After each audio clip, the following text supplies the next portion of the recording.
Tulsi Gabbard's grip on the Gestapo has a tendency to sort of blend the idea that people see those who are not privately personal to them as a form of media entertainment these days. And the Toon administration sort of mixes horrible tragedy with the sort of special effects that have skeletons jumping out of the sand with swords in Ray Harryhausen's movies.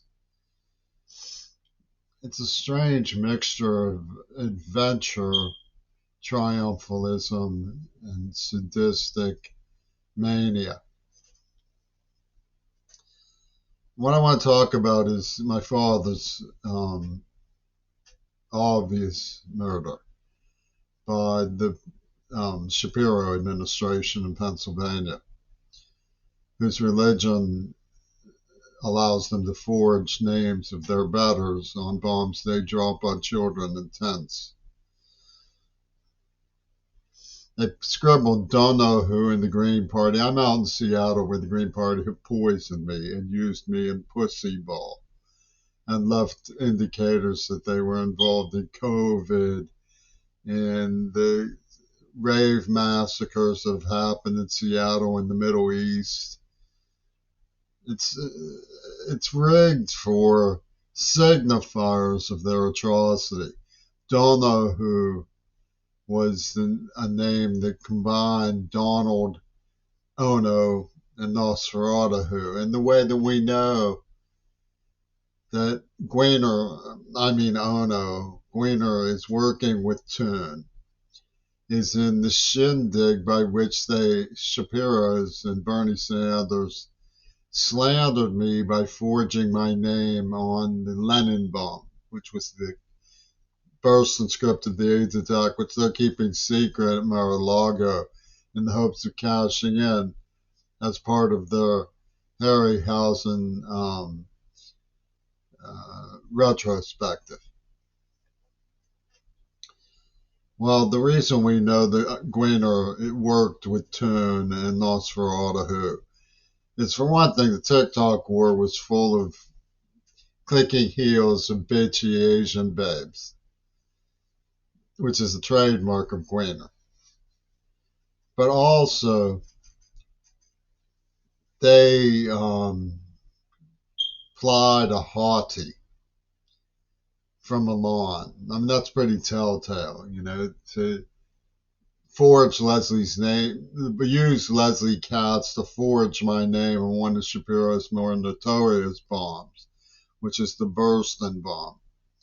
They used the haughty, and they made everybody jealous, but the point was that they made me jealous because of the neuroplasm that they implanted. I mean, she was, after all, telling me she was going to marry me. So they detonated the neuroplasm and had me in seizures, screaming for my life because they were tormented. They neurohypnotized the idea of their endorsement. Andor, they used the name Andor to endorse Leslie Katz's Lenin bomb. And then they tried to forge my name on it, and I resisted.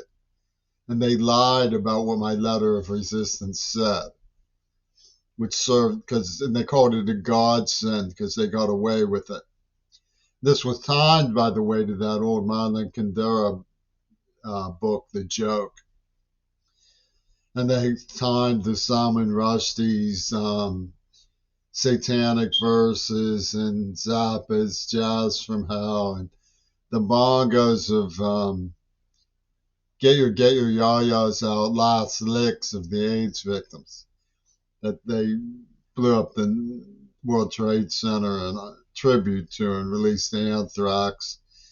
I mean, it was all cleverly orchestrated by Ono. But it was this idea of a virgin from Milan that Ono and Donald Trump and Nosferatu came up with as a package to wow everybody with, well, maybe Jimmy Curry deserved it. And they've been stringing along the storyline with these adventures like Mount Desert Island Adventure, where they blew up the USS Iowa and they blew up the Jackson Labs. They put scabies in my clothes. And then they brought me to Seattle and put poison in my mouth. And the tribal syphilitics are scouring the android zone looking for women I walked out on. So they can say, so they can get lewd homosexuals to come over me with their violence and their biological equity in the shifty war bag of UW Dialectical. This is a psychotic alternative to decent government that Toon has come up with in the Republicans. And it's a marching band. AOC is just a mannequin in the window for this stuff. And Bernie Sanders is a classic. He goes, when he knows he can't get the votes, he goes and says, oh, we must stop bombing Gaza. And so people go, oh, the good Jew wants to stop bombing Gaza. Then he gets on the campaign trail and goes to Missoula and says, Israel has the right to defend itself by scribbling the names of people on their bombs.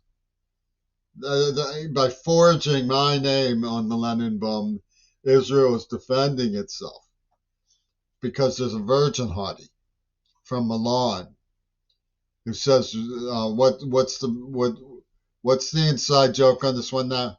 Oh, Reagan didn't know. And McCartney comes out. McCartney is he's like a stuffed animal that they bring out. They bring him out after years of incredibly sinister parochial intrigue behind the scenes with the cabaret strip club. An old Woody Allen Casino Royale dame fatale from the Kennedy assassination. They wheel him out and he says, artificial intelligence is jeopardizing our royalties. This was 400 or 500 days into a genocide. The so-called liberal peace leader comes out.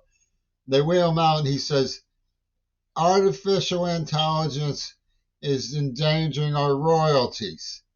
We must protest. It's some kind of weird prank on everything.